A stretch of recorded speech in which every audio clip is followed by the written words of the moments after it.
Obviously, this film is a film of first, right? We have the first Bond, the first M, first Moneypenny, Q, Felix Leiter, the first Bond girl, first mention of an introduction of Spectre. Spectre? Spectre.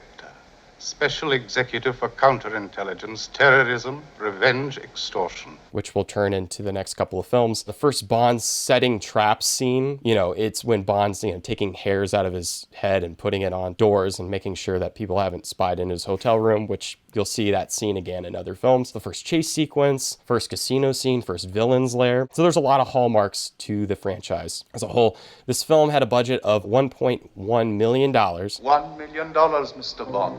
And it premiered on October 5th of 1962 and grossed $59.5 million. So it's a huge amount of money. Yeah, extreme return on investment. Oh, yeah. It explains a lot about the long-lasting success of the franchise in general. Because obviously, if you get a good start, the studio is going to be much more willing to part with a lot more budget going forward. So we're at 25 films. Had the first one flopped, I think inevitably somebody would have tried again. But when that first one goes, nobody wants to touch it for a long time, right? I mean, right. You can imagine a universe where Bond didn't exist until Casino Royale in the 2000s. You know what I mean? Yeah. But luckily it was a hit, and then we've been enjoying the same story retold over and over and over.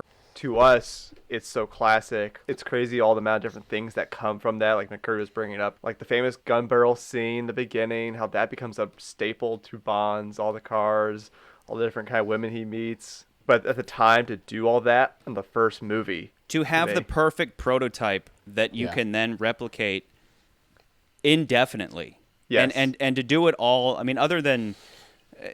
Q isn't there or whatever. Like these minor little details that you can easily overlook. I mean, they make a big deal of introducing the Walther PPK 7.65 millimeter. They make a big show of trading Beretta, in. Right? He's like, ugh, Bond, this Beretta's for pussies. Nice and light. In a lady's handbag. He's so dejected. I also think it's funny, though, that in the movie, as you watch the films, they always say, like, there's only one man who would carry that kind of weapon. Only one person we know uses this sort of gun. And yet in the first movie, he's like... The American CIA swear by them. So in my mind, I'm like, well, wouldn't that mean that more people use this weapon? Yeah. Only one man drinks vodka in the world. Right. It's just, and it's one thing to know their preferences. It's another to claim that those preferences are exclusive to one human being. Before we go any further, though, guys, just to keep it strictly ceremonious, because obviously we can't rank anything if we only have one film, but all the same, sticking to ceremony, does anybody have a proposition for an official ranking for Dr. No? Based on our current ranking, I would have to say it's number one. Number one? Okay, number one. So Patterson says number one. Anybody want to second that?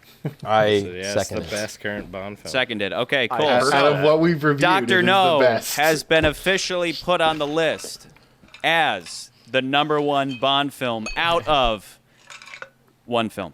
So, yes, we did it. Moving We're on, done, though. guys. Yeah, we're done. Let's pack it up. All right, we're great. Thanks for listening. Cheers to that.